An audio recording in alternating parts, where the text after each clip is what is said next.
23 جيد. الميلادي كم التاريخ الميلادي 28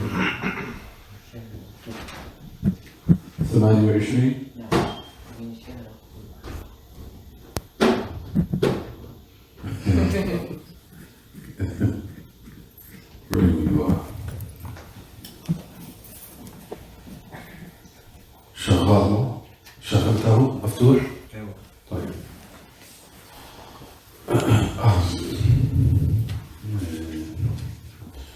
بسم الله.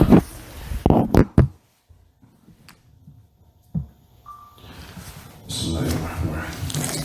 الحمد لله وحده والصلاة والسلام على من لا نبي بعده وعلى آله وصحبه ومن تمسك بسنته إلى يوم الدين وسلم تسليما كثيرا أما بعد. As we continue this tremendous treatise entitled Hamawiyyah, the time now is 6:57 p.m. Thursday, October the 28th, 2021, in accordance with the Tarikh al-Miladi, or in accordance with the Gregorian calendar. 728 of the Hijrah, where he died, rahimahullah. We stopped at the affair pertaining where he said, rahimahullah, this does not necessitate that the Messenger of Allah knew the unseen mutlaqan. Does it not necessitate, based upon what Shaykh al-Islam mentioned here, that the Messenger of Allah knew the unseen absolutely? Meaning the Messenger of Allah ﷺ knew the unseen based upon what Allah informed him. But to ascribe that affair to the Messenger of Allah that he knew it absolutely was something that had to be explained. So the person, when they read this, would not interpret it or understand that the wrong way. We mentioned that in the last class. We said about the affairs of the unseen, how it breaks into two categories. In regards to the messengers and the prophets, who Allah revealed to them affairs concerning the unseen. In regards to them, it's not considered ghaib. In regards to them, it's not considered the unseen. Rather, it became ma'loom. It became known because they seen it. Because Allah revealed it to them and allowed them to see it. From those affairs is paradise. From those affairs is the hellfire. The Messenger of Allah seen it. In regards to the Messenger of Allah, that was considered what? Ma'loom. It's not considered ghaib. It's not considered ghaib mutlaq, rather it's ghaib nisbi. It's not considered absolute unseen, or the absolute affairs connected with the unseen. Rather it's considered what? Ma'loom, known in regards to the Prophet, or that Prophet and Messenger. In regards to us, it's considered ghaib mutlaq. It's considered absolute, unknown, and absolutely what? Affairs connected with the unseen. As we just said last class. Right, everyone? We mentioned this last class. But due to that, we said, Inni tarikum fikum. The Messenger of Allah sallallahu he mentioned that of the hadith. He said, Inni tarikum fikum. Ma in tamassaktum bih lan tadillu. He said, verily, I will leave amongst you. If you cling to it and hold firm to it, you will never go astray. He said, the book of Allah. But then Shaykh al-Islam Taymiyyah, he mentioned, said, وروي عن أنه قال في صفة الفرقة الناجية وهو من كان على مثل ما أنا عليه اليوم وأصحابي. In regards to the characteristic of the same sect, he says, they are upon, or that sect is upon, similar to what I'm upon today and my companions. But this is where we stopped last class, where Shaykh al-Islam says, فهلا قال من تمسك بظاهر القرآن في باب الاعتقاد فهو ضال. So the Messenger of Allah ﷺ, after he gave this clear clarification, this clear conveyment, this clear understanding, the Messenger of Allah ﷺ did not say that whoever, for example, holds on to what the Quran brings of those affairs concerning Allah, meaning His names and attributes, that if you hold on to the apparent meaning and you firmly believe in it, you will be misguided. The Messenger of Allah never said that. So that's what Shaykh al-Islam is mentioning here. He's saying, فَهَلْ قَالَ مَنْ تَمَسَّكَ بِظَاهِرِ الْقُرْآنِ فِي بَابِ الْإِعْتِقَادِ فَهُوَ ضَالٌ. He said, did the Messenger of Allah sallallahu that whoever holds firm to the apparent meaning or the apparent affairs of the Quran in regards to the belief, then he is misguided. وَإِنَّمَا الْهُدَى رُجُوعُكُمْ إِلَى مَقَايِيسِ عُقُودِكُمْ. Verily, the proper guidance is you returning by utilizing your minds as the measuring stick. Then you return it back to what your minds say is correct. The Messenger of Allah never said that. Never gave any indication of that, nor implication of that. Not from far, nor from what is close, or from what is close, nor what is from far. Ever. So Shaykh al-Islam said, so all these affairs in which those people upon misguidance say, the Messenger of Allah never said this in regards to what is the apparent meanings which comes in the Book of Allah, in regards to the belief of the Muslims, and in regards to what is pertaining to Allah in His name and attributes. For the one who holds on to the apparent meanings, then he's considered misguided. Did the Messenger of Allah ever say that? No, he never did. So it says, most definitely, إِنَّمَا الْهُدَى رُجُوعُكُمْ إِلَى مَقَايِيسِ عُقُودِكُمْ. Rather, did the Messenger of Allah say this? He said, rather, it's incumbent upon you to return to the measuring stick of your intellects or your mind, what your mind dictates, and what it says. He says, وَمَا يُحْدِثُهُ الْمُتَكَلِّمُونَ منكم ضعف القرون الثلاثة وإن كان قد نبغ أصلها في أواخر عصر التابعين. The book is going to get very interesting at this point. Very interesting. Which requires everyone to really ponder on what's coming. The information about to come, you need to take time out to really read this. This is not a lecture. You have to go home and read this information that's about to come at this point. Fine. So Shaykh al-Islam Taymiyyah said, وَمَا يُحْدِثُهُ الْمُتَكَلِّمُونَ مِنْكُمْ بَعْدَ الْقُرُونِ الثَّلَاثَةِ. He said, rather, this type of belief, that the affairs of your belief, or as it pertains to Allah, needs to be returned back to your mind. This type of matter was newly invented by the mutakallimun, meaning the people of rhetoric, and the people of logic, and the people of who? Philosophy, who grasp those concepts and ideas from Greek philosophers.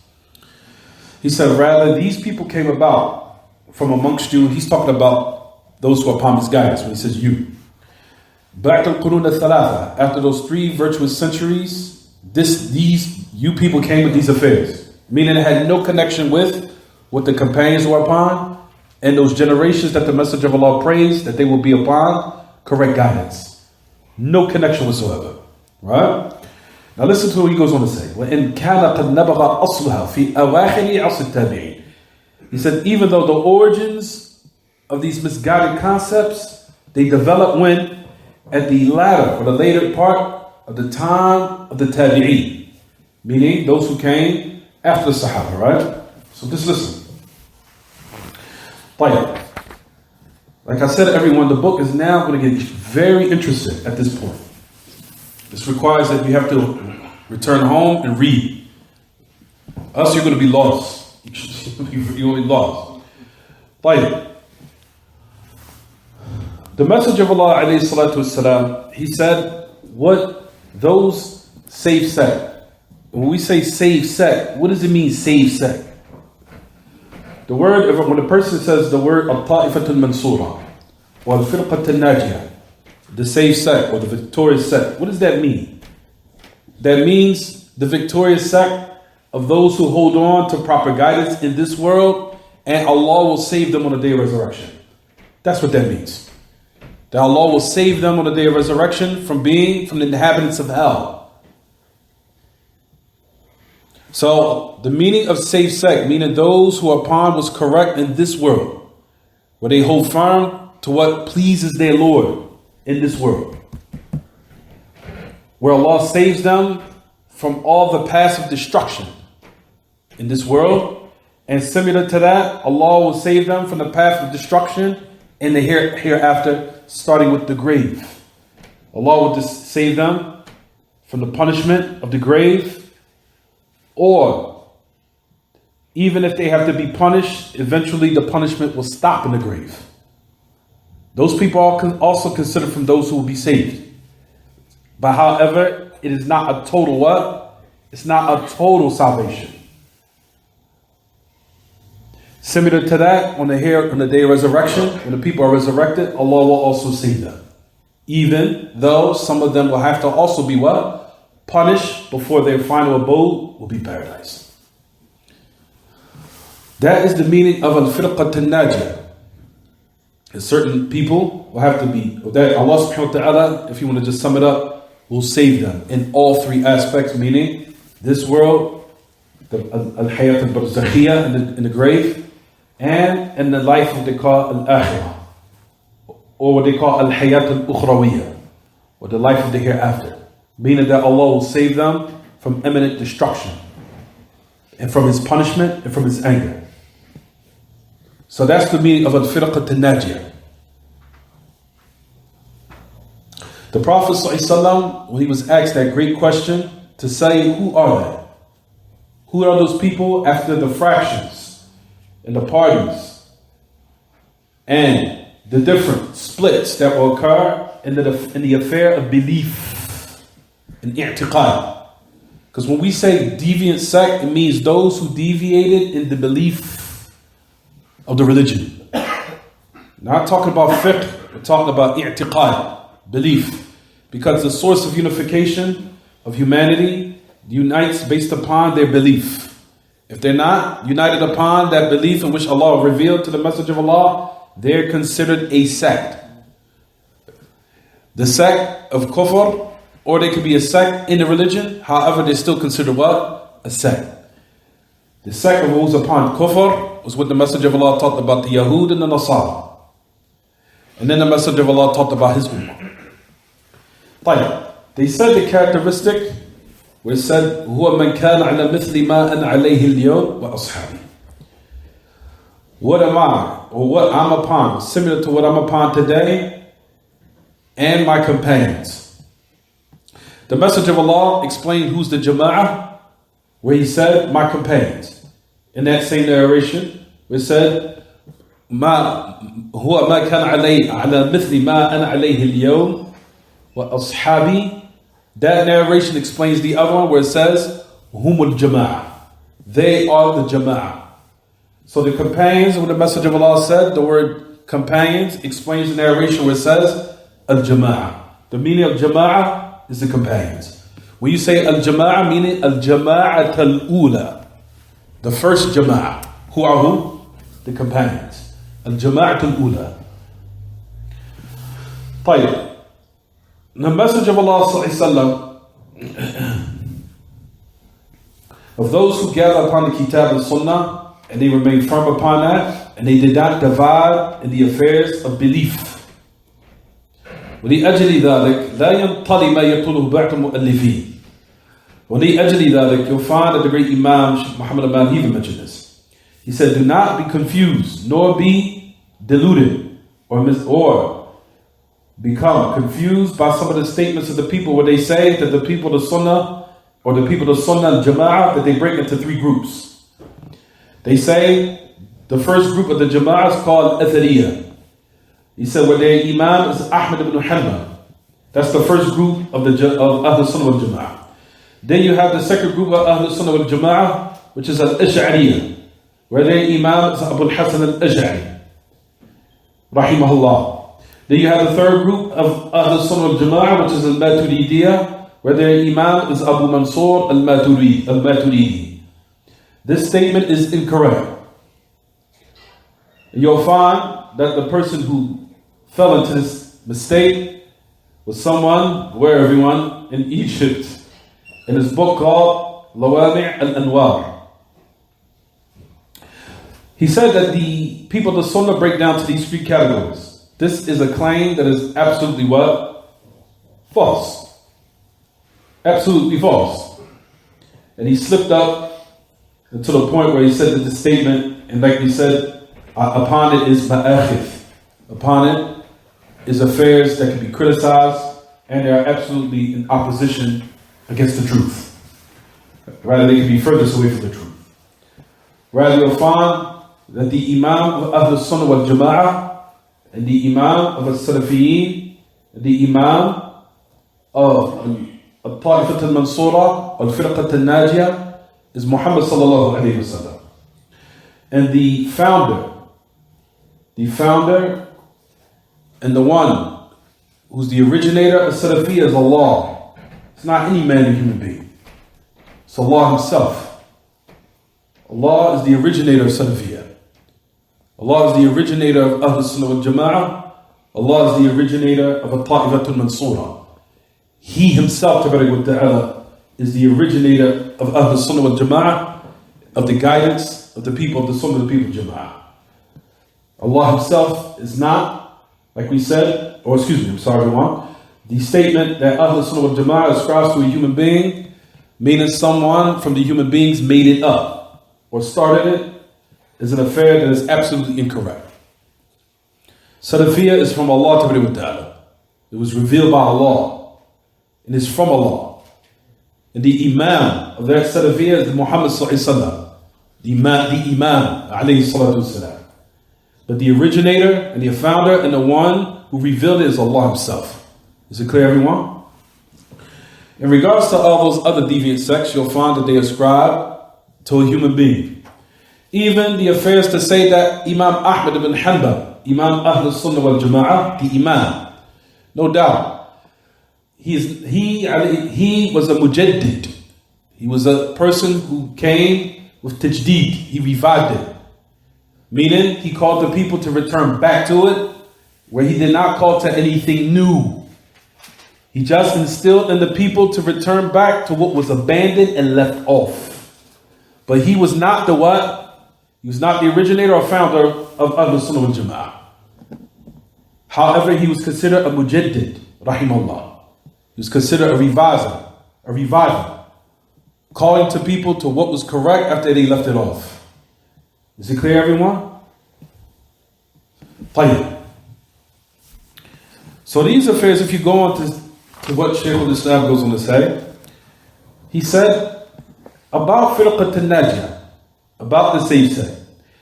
Do you find anything where the Messenger of Allah sallallahu alaihi wasallam mentioned in authentic narration that whoever holds or clings to the apparent meaning of the Quran in regards to belief or those affairs is considered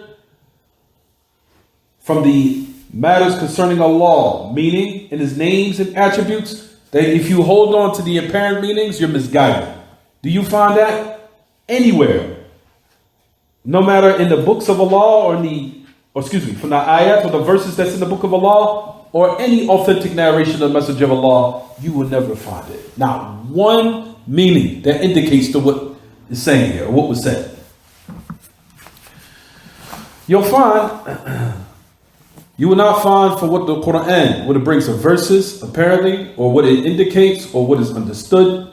You will never find that. That whoever holds on to the apparent meanings in the affairs pertaining to belief, he is misguided. You will never find it. But upon what the people from the Asha'ira that came in the later generations, they came later on, you'll find that they say these statements such as, whoever holds on to the texts that bring those names and characteristics of Allah, especially the names such as, for example, face or hand or descent or ascension or anything similar to that. If you hold on to the apparent meaning of that, then those affairs are considered from the affairs of kufr. Or you're considered, if you hold on to that apparent meaning, you held on to a meaning in which was not intended by Allah. You'll find that statement also said. That's not, in the nusus al-sifat, ظاهرها غير مراد لله. Verily the text of those characteristics that the apparent meaning, if you hold on to it, that's not what Allah intended. When Allah said He has a hand, that's not what intended. When Allah said He ascended above the arsh, that's not what's intended. Rather, you'll find that even to the point where some of them even say, as we're going to mention in a couple of minutes, that if you hold on to the apparent text, especially in regards to those name and attributes, you're misguided. There's an individual, his name was Asawi. It's As-Sawi. And he has a hashiyah. He has a book in which he made a commentary on. I'm sure that everyone is familiar with the book, what they call Tafsir al-Jalalayn. Tafsir al-Jalalayn. Is everyone familiar with it? There was an individual, his name was As-Sawi, that he had footnotes that he put in regards to the Tafsir al-Jalalayn, right? He said this statement. He said, Al-akhidh bi-dhahir al-Qur'an aslun min usul al-kufr. This is to let everyone know and to teach them the affairs that would show the misguided statements that certain people bring to confuse the Muslims. And if you do not have what we're teaching you now, you would accept this wholeheartedly to the point that you basically saying that what Allah said about himself is kufr in its origin. So you have to take the other meaning of what was not apparently intended. And if you did accept that, you fell into misguidance. Not even that, you accepted a foundation from the foundations of disbelief, which is something something that is extremely erroneous. So listen to what he says. He said, He said that al-akhidh bi dhahir al-Qur'an aslun min usul kufr. To accept the apparent meanings in regards to Allah's names and attributes when you read the Qur'an, that Allah ascended above the arsh, for you to take that apparent meaning is an origin from the origins of disbelief. If someone said this to you, what would you say? You've lost your mind. You're insane. And I think that's a mercy to say you're insane. Because at least the pen has been raised, right? So راجعوا حاشية الصاوي على الجلالين. Listen to the hashiyah of wow. He said, go back to of course don't go back to it, but just to show what he said is true. Go back to the hashiyah, the footnotes of As-Sawi upon Tafsir al-Jalalayn in Surah Al-Kahf. That you'll find that he mentioned and said, rather you'll find statements that will amaze you. You'll find al-ajab al-ijab. Extremely strange statements in regards to the tafsir. What he said. Because the man, you'll find that he was a contemporary. In the first part of this so-called call to saying that the names and the attributes of Allah, when you find the apparent meanings, that's not what's intended. You'll find that he wrote different types of books establishing this matter and showing that that's what's correct in regards to one's position regarding Allah's names and attributes. You'll find that he wrote a lot of misguided books and a lot of misguided treaties in order to misguide the Muslims and instill doubt concerning their Lord about his names and attributes. To the point where he said this exact statement. He said, in order for one to accept the apparent meanings of the Kitab and Sunnah is an origin from the origins of disbelief, which is absolute insanity. Is it clear, everyone? So when Allah said that he will grip the heavens and the earth, a grip, or he will, and Allah said, excuse me, that the earth, all of it will be in his grip. That's not what's intended. That doesn't mean Allah has a hand and there will be an actual grip. Rather, if you believe that, that's an origin from the origins of kufr. Is it clear, everyone? That's what he's saying. So, if this type of confusion, what Shaykh al-Islam, if you go back to what Shaykh al-Islam said, he said, if the case was like this, that a person that held on, if this affair was to this extent, that it was that dangerous, right? Don't you think the message of Allah would have clarified it? Especially if it's regards to Allah. If it's something that was in regards to our Lord, that the magnitude of this type of danger was to this extent. Shaykh al-Islam is saying, here, don't you think the message of Allah would have clarified it? Or did he forgot? So what would necessitate is that the message of Allah did not inform or convey the message properly, nor did he fulfill his trust. Rather, the most dangerous of affairs in regards to Allah, he forgot about it. Or he didn't inform it. Or he told the Muslims an incorrect belief that they believe and accepted, which is an origin from the origins of kufr. This is what Shaykh al-Islam is mentioning here. This is the reason why the people upon this guys to this day cannot stand Shaykh al-Islam. Because he keeps bringing these proofs and evidences and establishing it one after another. So you cannot disregard what he's saying here, except that it's clear proofs that he's establishing. You with me? يغلب عليك النعاس. كان اليوم طويل ايش؟ كان عندك اشغال كثيرة اليوم ماذا؟ من البداية. طيب اصبر معنا ان شاء الله. لا بأس. طيب, so the message of Allah صلى الله عليه وسلم would have been الله أكبر الله أكبر.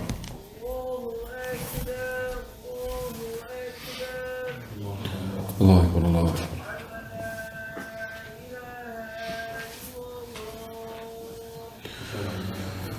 أشهد أن لا إله إلا الله.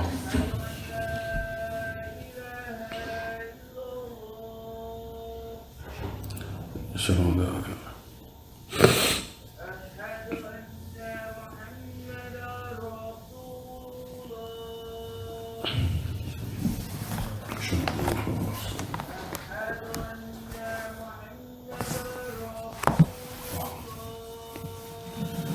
أشهد أن محمدا رسول الله.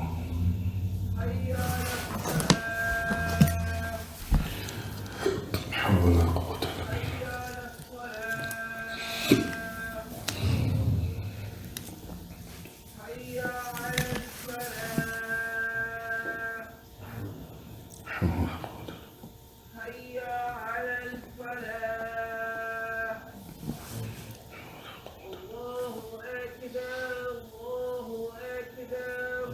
الله أكبر الله أكبر.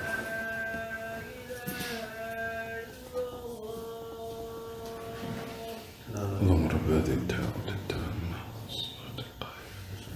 آتي محمد رسول الفضيلة وبعث المقام محمود الذي وعدته.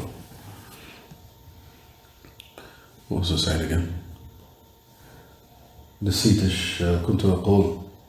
Now, so he said regards that if the magnitude or the level of this danger was to this extent, because all these affairs that we've been clarifying is connected with the belief of the Muslims, which is the most important and essential that a Muslim has to correct, because we know that gives precedence that takes precedence over our deeds. So it's to that extent, it's above the evil and good deeds. That affair has to be straight. So it reaches the highest extent of danger and concern. That if it was the case, don't you think the message of Allah would have clarified it? That's the reason why that the great Imam Shaykh al-Islam kept bringing these texts, that the message of Allah conveyed, number one, us as Muslims, we firmly believe that the message of Allah came and delivered the message clearly. Number one, he fulfilled his trust. Alayhi salatu wasalam. He conveyed it, and he did not hide any knowledge, especially in the most vital of all affairs, which is the belief. So if this is an affair that was known, the message of Allah would have made it clear. So that's why we mentioned it said, the message of Allah would have clarified this meaning. So for verily, if the case was like they claim, like no. The proper guidance is that you return it back to the measuring stick of your mind, so your intellects. He said rather this affair was newly invented by the people of Kalam or rhetoric after the 3 virtuous centuries. He said from the last part of the Asr Tabi'een. Who is he talking about, everyone? He's talking about the Asr al-Abbasiyyin, meaning the Khilafa wa al-Abbasiyya. Al-Khilafa al-Abbasiyya.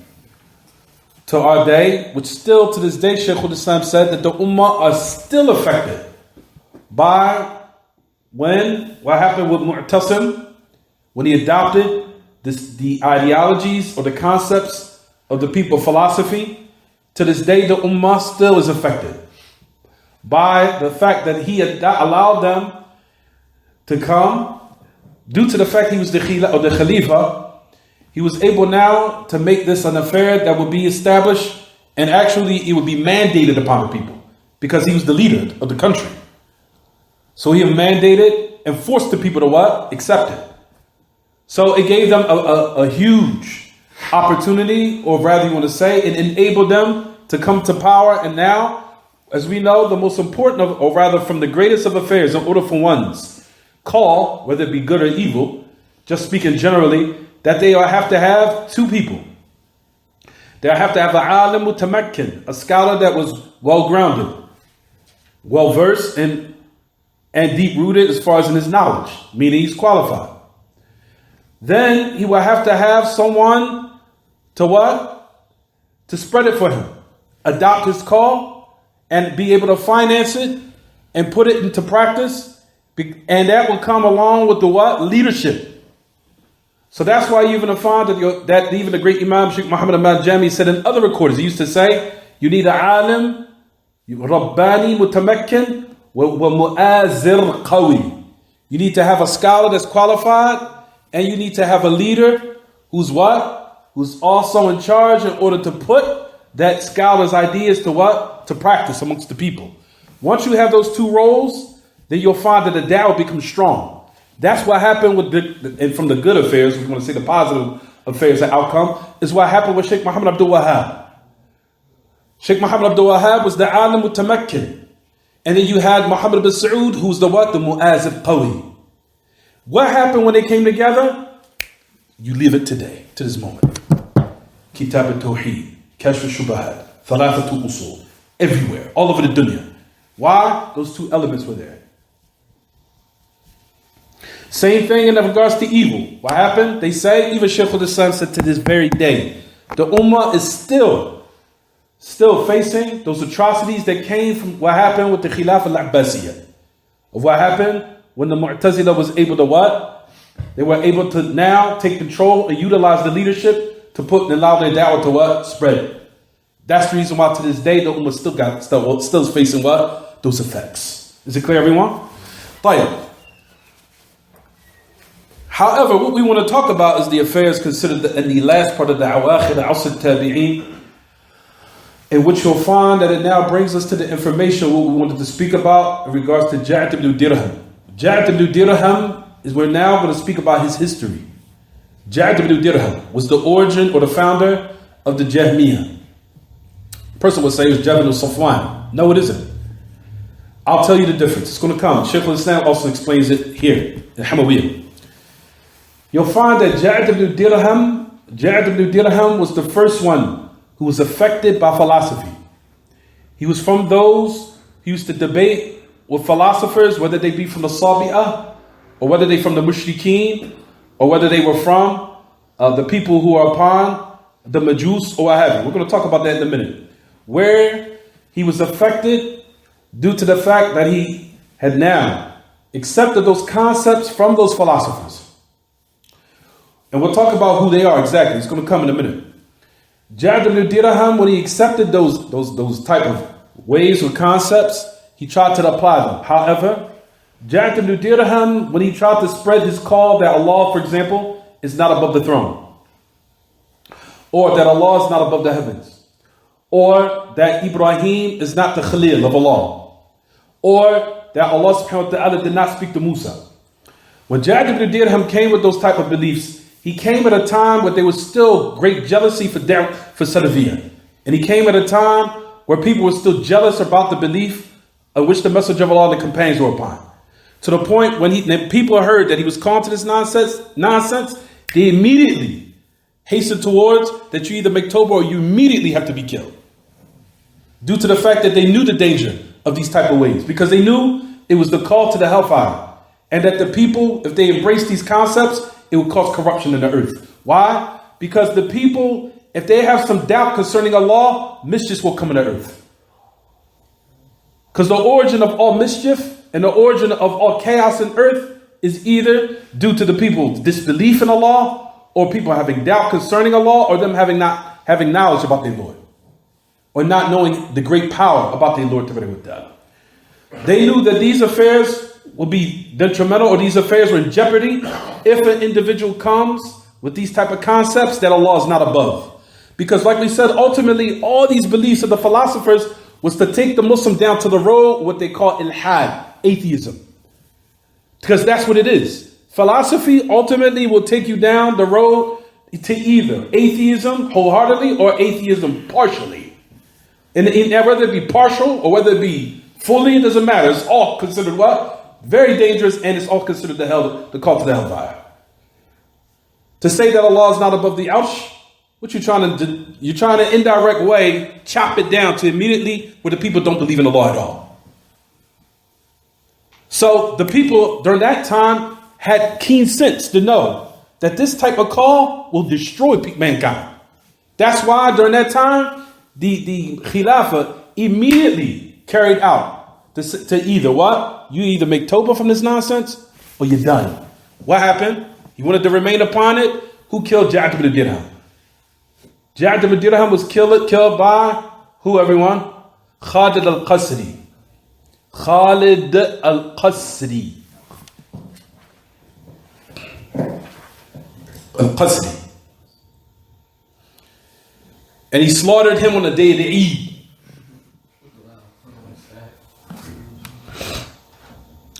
Ja'd ibn Dirham denied the fact that Allah Ta'ala was above the throne. He denied the fact that Ibrahim was the Khalil of Ar-Rahman. No, Ibrahim is not the Khalil of Allah. Allah said it himself, even if that's the case. Akhi, would you have lost your mind? And nor did Allah speak to Musa. Khalid al-Qasri, as Ibn al-Qayyim, he mentioned in his Nuniyah, he says, وَلَقَدْ ضَحَّ بِجَعْدِ خَادَ الْقَسْرِ يَوْمَ ذَبَائِحِ الْقُرْبَانِ. He said in his poetry, Nuniyah. He said, وَلَقَدْ ضَحَّ بِجَعْدِ خَادَ الْقَسْرِ يَوْمَ ذَبَائِحِ الْقُرْبَانِ إِذْ قَالَ إِبْرَاهِيمَ لَيْسَ خَلِيلَهُ كَلَّا وَلَا مُوسَى كَلِيمَ الدَّانِ شَكَرَ اللَّهُ ضَحِيَّةَ كُلِّ صَاحِبِ سُنَّةٍ لِلَّهِ دَرُّكَ مِنْ أَخِي الْقُرْبَانِ. He said in his poetry. Ibn al-Qayyim. If you memorize Nuniyah, you would be a lion and a force to reckon with in Aqidah Salafiyah. But at any rate, that he said in his poetry, he said, verily indeed, Ja'd ibn Dirham was slaughtered on the day of the Eid by Khalid al-Qasri yawma dhaba'ih al-Qurbani, on the day when the people draw close to Allah by slaughtering. Hence that Ja'd ibn Dirham said, he said that Allah is not the Khalil, Ibrahim is not the Khalil al-Rahman, nor did he speak to Musa taklima. And Allah Ta'ala thanked him for what he set out for of defense of his sunnah, defense of his aqidah, defense of his religion, even in regards to who he slaughtered. And his place, like we said, was someone upon innovation. Where the jealousy of Salafiyah back then was like this with the people, and now we're living in days where it's the total opposite. Anything goes. Or you can say Allah is above, you can say Allah doesn't have a hand, you can say that the Sahaba were all murderers and the Sahaba were munafiqeen, to the end of the nonsense. And nobody's supposed to say anything. We're all Muslims. We all unite upon what angers Allah. With unification that angers Allah, you think it's going to be blessed? We unite as Muslims upon this type of nonsense. You think that Allah Ta'ala is going to bless it? This is a unification that angers Allah. But anyway, so Ja'd ibn Dirham, just to clarify everyone, Ja'd ibn Dirham was an individual that started the Jahmiyyah. He started it. It's not Safwan, Jahm Safwan. Believe me, I know what I'm talking about. Jahm ibn Safwan came after Ja'd. He took his knowledge from him, but he made it famous. But he was not the founder. Jahm ibn Safwan just made it famous because Ja'd ibn Dirham was caught early on.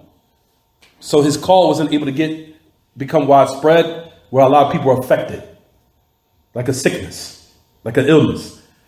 And a person would say, look to how we deal with sicknesses and diseases in regards to take human life. Everybody has social distances, masks, we have to protect ourselves to the utmost, keep them isolated. What about the people who's now calling people to the hellfire? How do you think we should deal with them? Is it clear, everyone?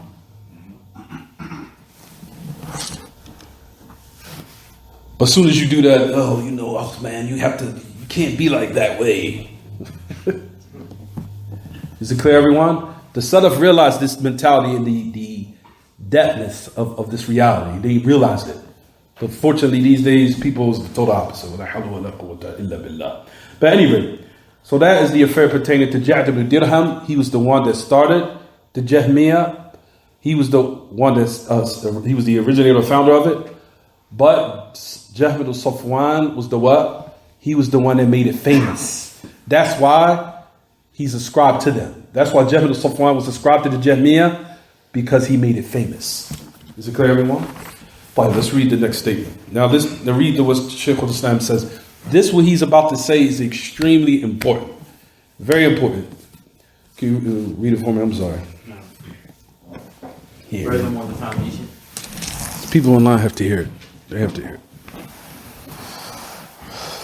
Furthermore, the foundation of these statements of denial, rejection of the attributes of Allah, it was only taken from the students of the Jews and the polytheists and the misguided Sabians. Now, hold on to those three statements.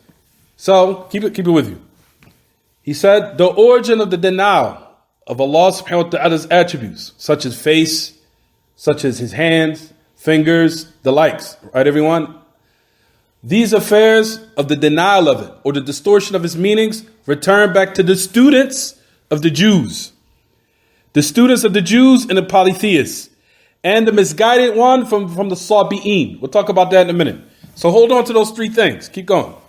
Really, the first person that was ever recorded was speaking with these terms and statements in Islam was Ja'd ibn Dirham. First one who spoke about it, Ja'd ibn Dirham. The one that these statements in Islam became conveyed upon. Is it clear, everyone? It originally came from who? All these concepts that he adopted came from who? Students of who? The Jews? Christians? No. The polytheists? And the Dullal al-Sabi'een. The misguided ones from the Sabi'ah.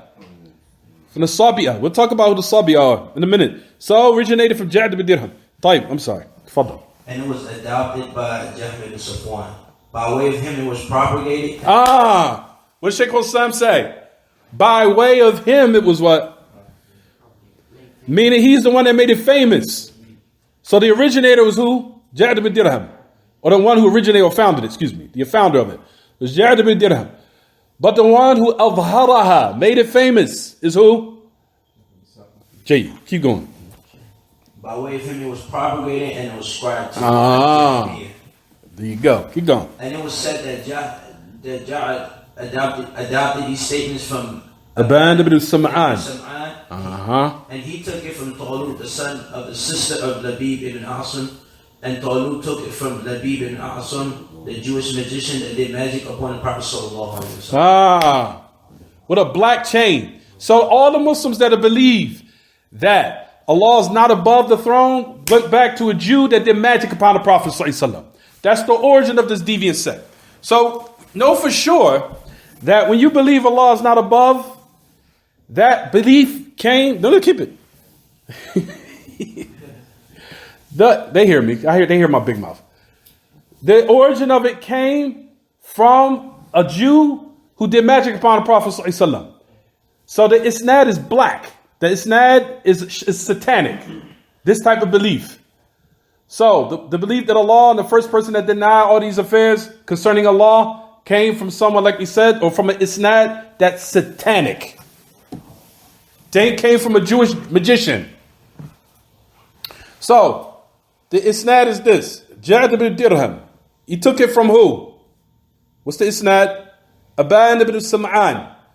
Aban ibn Sam'an took it from who? Talut ibn Ukht. Labid ibn al-A'sam. Is it right? Who's the next person in Isnad? Labid ibn al-A'sam. Who's he? The one who did magic upon the Prophet ﷺ. So the origin of the belief that Allah is not above came from him. So that's what the Muslims believe, a lot of them to this day. They still, but that's the reason why you'll find that a lot of the scholars, they say, the scholars of the Sunnah, that they mention, they say, Ash'ari, Kullabi, Jahmi. Why do you think they still call him Jahmi? Even though they say, oh, don't call me Jahmi. I didn't say I was Jahmi. But you believe that Allah is not above. The origin of that came from who? That's the reason why they say Jahmi. You see clear? Even though he says he's not Jahmi, but we say you're still Jahmi because the origin of that concept or that belief came from that group. And you still believe it. So that makes you Jahmi in this regard. This makes you Jahmi. Is it clear? It makes you Jahmi. Like, keep reading. It was said about Jah that he was from the area of Hamawiyyah. Now listen closely to this last part. We'll stop. I'm about to stop in a minute. Listen to this very closely. Brothers and sisters, I'm trying to tell you. This is your weapon against the shayateen from the devils. The devils from who? The shayateen, not the white man. We don't believe the white man's the devil. No. That's not our belief. We're talking about the shayateen from those unseen devils.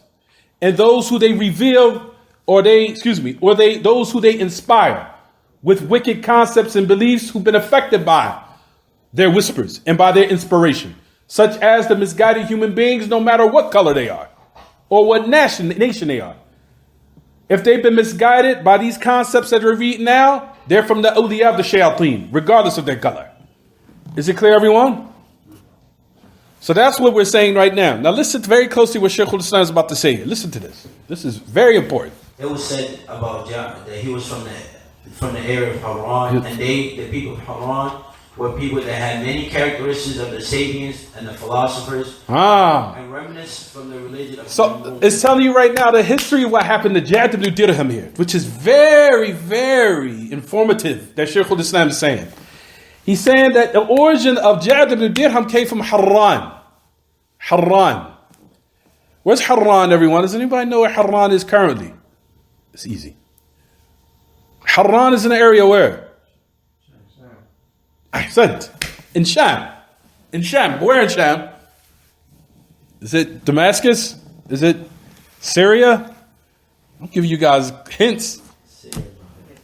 It's in Syria. Haran is in Syria. It's in that area. It's still considered Sham. Syria is considered Sham. طيب.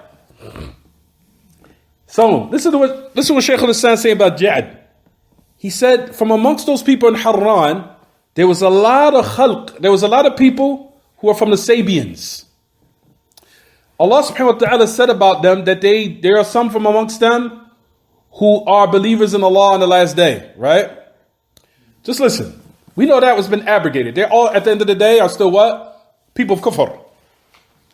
Even though they might not have ishraq. A person might say that. No, there's certain people that believe that Jesus is not Allah. There are Christians out there that believe that. But we still say they're kuffar. They're still kuffar. We'll say they're not kuffar. Oh, they believe in Allah on the last day. They don't believe Jesus is the son of God. They don't believe Jesus is God. So that makes them Muslimun or mu'minun. No, it doesn't. Still kufr. At any rate, we'll get to that later. Jad ibn Dirham took his knowledge. There were a lot of people that are affected. There are a lot of people that are affected. There were a lot of people that are affected by, or Jad ibn Dirham was in the people of Haran, and from amongst them there was a lot of people who were affected by there were amongst them who were Sabians and philosophers. And he said that for Sabians and philosophers, they were the remnants of the people who were upon the religion of Namrud. Namrud. Who's Namrud? Namrud is the one who, Prophet Ibrahim, alayhi salatu wasalam, is the one that what? Came and he established the proof against them. And his name was Namrud ibn Kan'an. We'll talk about that later, inshallah. But he was the one, or rather he was one of the kings of the dunya in which his kingdom had continued for 400 years. We'll talk about that in its due time, don't worry. We know that Ibrahim, Khalil Rahman, called him to the worship of Allah. And to what? Separate himself from polytheism and to unify Allah in his worship. But however, arrogance and misguidance and long amal or hopes, so-called had now overtaken him to the point where he denied that Allah subhanahu wa ta'ala was the one that deserved to be, and the ones that Allah subhanahu wa ta'ala is the one that deserved to be worshipped, to the end of it, which we'll talk about that in a minute. But that's not the point. The point of what we're mentioning is to bring the origins of Ja'd ibn Dirham. What caused him to come with this misguidance that the Muslims to this day are still affected by? What caused him and what brought him there, to that position? That's what we're discussing. So it was giving you, so Shaykh al-Islam is now putting in your mind the environment. That he was amongst people who were Sabians. He was amongst people who are what? Philosophers. And there were remnants of the people of Namrud and Al-Kan'aniyin. Kan'an is the father of Namrud. He was the father of Namrud. It was Namrud ibn who? Kan'an. We'll talk about that in a minute. Don't worry. But anyway, this is just to give you the environment. He says, الَّذِينَ صَنَّفَ بَعْتُ الْمُتَأَخِرِينَ فِي سِحْرِهِمْ. Now listen to what Shaykh al-Islam goes on to say. He said, where some of the people who came later have brought books or wrote treaties about the type of magic they were involved in. So this was also the environment of Ja'd ibn Dirham. So look to the origins. People, Sabians, people, philosophy, those who were remnants of the people of Namrud, and how the later, from their so-called scholars, wrote treaties about what? The magic that they used to practice. So the concepts of belief that Allah subhanahu wa ta'ala is not above, these were the origins of it. These were the origins in the history. He said, Namrud, who's the king of the Sabians, Al-Kan'aniyin. He said that the polytheists, Kan'ani Sabians.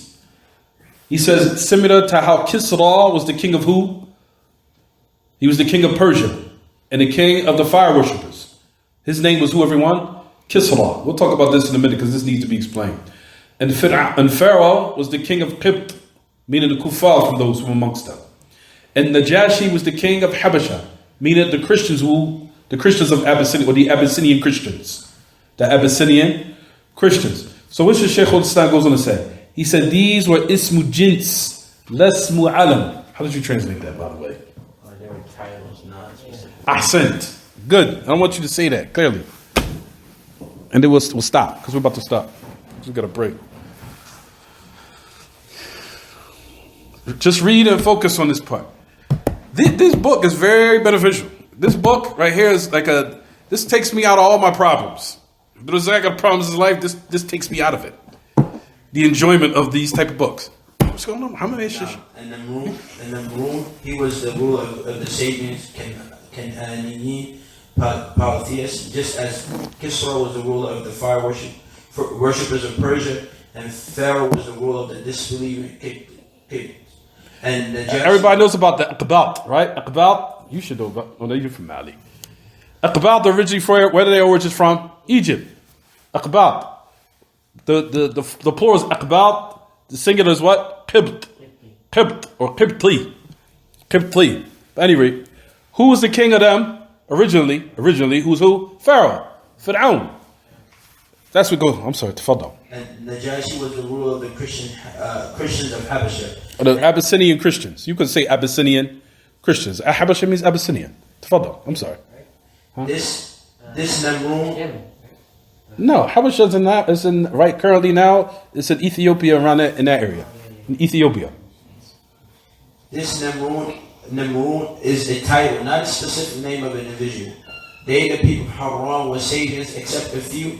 Then they adopted polytheism and philosophy. As they can see, it's either Eritrea and Ethiopia. Eritrea and Ethiopia, I think now, if I'm not mistaken, correct me if I'm wrong, check it. They used to be one country. They separated. Mm-hmm. But Habasha is right at the end, tip. That's where Ethiopia and Eritrea is. Eritrea. Even some of the scholars mentioned some of Yemen was part of that whole kingdom. Even in Eritrea? Yeah, as part of, just Habasha in general. Even Yemen? Yeah, in some of Yemen, at least like the one that border between them. I never knew that. You just told me something new. Jazakallah khairan. Tafadal. But Habasha here was intended here. It was where everyone? Across the Red Sea, exactly. Tafadal. And this Namun is a title, not a specific name of an individual. They, the people of Haran, were Sabians, except a few. Then they adopted polytheism, and the philosophers were the scholars.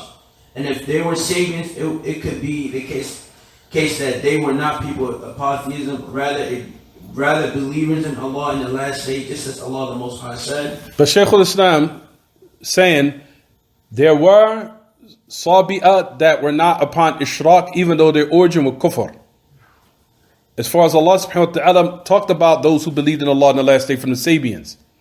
However, they still are considered kuffar due to the ayat that Allah subhanahu wa ta'ala says, Al-yawma akmaltu lakum dinakum wa man yabtaghi ghayra al-islami dinan falan yuqbala min. Whoever seeks a religion or a deen other than Islam, it will not be acceptable. That ayat abrogates all those affairs. Even though in their origin they did not disbelieve in Allah. But they're still considered what? They're still considered kuffar. Is it clear, everyone? However, they didn't follow Islam. Absolutely. Yeah. And a lot of those ways of the Jews and the Christians that did believe in Allah on the last day, when the revelation came and Muhammad came, they accepted Islam. You clear what I'm saying, everyone? Because it said that was the motivating factor. Not to say that what they are upon was what? Was the haqq. It was not. Is it clear? Is it clear or is it not clear? Oh, tafaddal.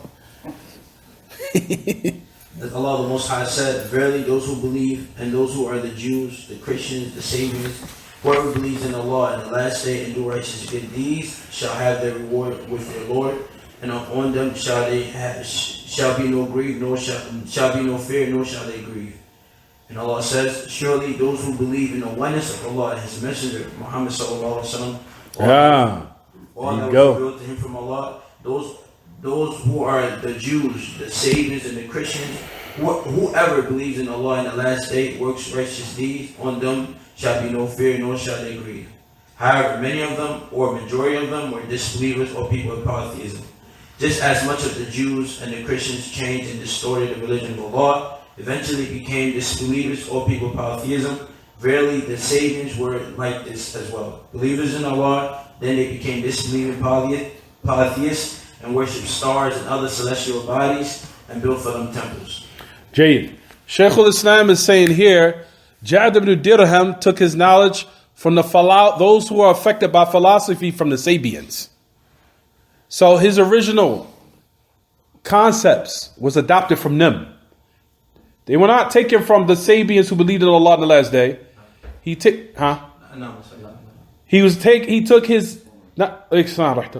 his knowledge from what? From the Sabians who were what? They're upon philosophy. Because we'll talk about, as Ibn al-Jawzi brings a statement, that the Sabians or the Sabi'ah did break down the different sects. I talked about this maybe a couple of weeks ago, but I didn't go into the details of it. I'll probably mention it next class. That the Sabi'ah from amongst them who was extremely affected by philosophy. They were affected by philosophy. Ja'ad ibn Dirham took his knowledge from them. He adopted and took his knowledge from them. As a result of it, he came with those type of weird concepts, and as a result of it, he was killed. Is it clear, everyone? Is it clear? We'll stop here, inshallah.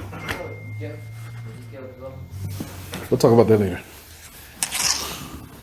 Talk about Jahl Safwan, how he was killed. There was ikhtilaf in regards to whether or not he was killed or did he die. There's different riwayat that Ibn Kathir mentioned in the Bidayah wa Nihaya. Some of them say he died, some of them say he was killed. We'll talk about that later. Stop here. Any questions? Because we got to pray. Tafaddal. As far as Tafsir Jalalain, what's actually is that Tafsir that we're allowed to actually benefit from?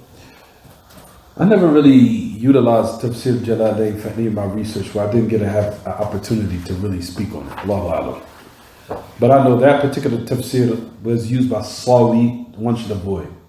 Don't read that. His explanation. Anything else? Tafadhal, Zayd. When you speak about Salafiyah, and you have a lot of deviants, you try to use a doubt for people in the Hamawiyyah dictionary. If you look at the word Salafiyah, They say this is a movement from Rashid Rida and Muhammad Abdul. So Muhammad Abdur was affected by. Muhammad Abdur was affected by Jamal ad-Din al-Afghani. Jamal ad-Din al-Afghani was a Masuni, he was a Mason. So Muhammad Abdur and the founder of the Ikhwan al-Muslimin,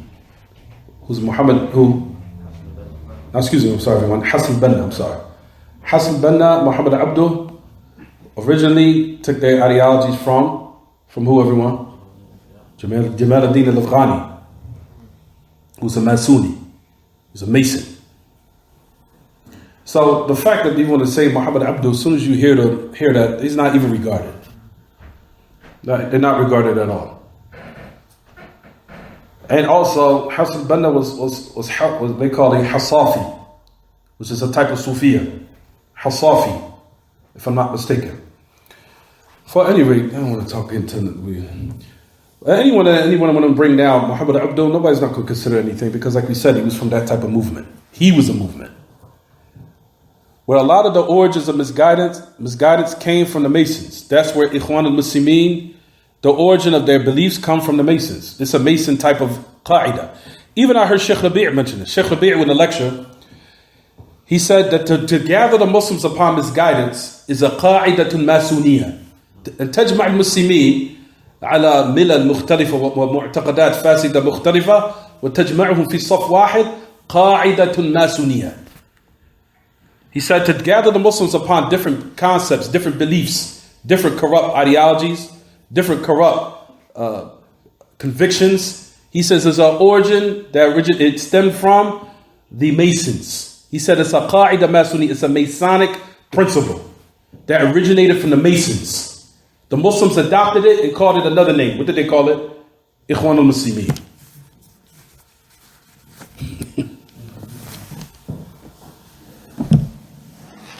Is it clear? And Muhammad Abdur was from them. Muhammad Abdur was from them. He was from them. Is it clear, everyone? Anything else? Know the history of your enemy, you know to avoid it. Anything else? I got a quick question. Because we gotta pray. Right here where the Taymiyyah was talking about the Sabians, like we were talking about when we were saying about, that they were, not polytheists, right? But they were those who believed in Allah and the last. They were from them, not all of them. No, I'm just asking a question, right? Mm-hmm. But wasn't this during the time before the sending of Muhammad sallallahu alaihi wasallam? Absolutely. So at that time they were following the religion of Ibrahim, Hanifan, right? Those who remained upon that, of course. I'm just trying to be clear about the verse when he bring the verse right after that. No, bring that. No, tafadal. He said, right after he made the statement, he said, really, he brought the statement of Allah, those who believe and those who are Jews and Christians and Sabians. Exactly. Whoever believes in Allah on the last day and do righteous good deeds shall have their reward with their Lord on them, should be no fear. Absolutely. But that's before. That's before. Yeah. That can even be used as a proof now. A person would say, there are Christians out there that don't believe Jesus is Allah. There are Christians out there that don't believe Jesus is a part of Allah, or a third of three. There are groups of Christians that believe in that. Do we say that they're Muslimun? No. They're kuffar. They're still kuffar, regardless. They're kuffar. Due to the fact that those affairs, especially during the time of the Messenger of Allah, when they were upon the correct Hanifi of Ibrahim, that pushed them to believe in the Messenger of Allah. You understand what I'm saying?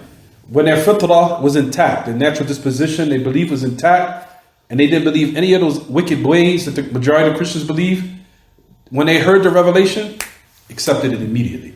If a lot of those ayats, if not all of them, applied to them when they embraced Islam, because the belief they were upon before that was still intact. Meaning it was during the time of what you just said, Ibrahim, the Hanifiyah. We'll stop here because you guys. Anything else? Is it clear? طيب وصلى الله وسلم وبارك على نبينا محمد وعلى اله وصحبه. سبحانك اللهم وبحمدك اشهد ان لا اله الا انت استغفرك واتوب اليك.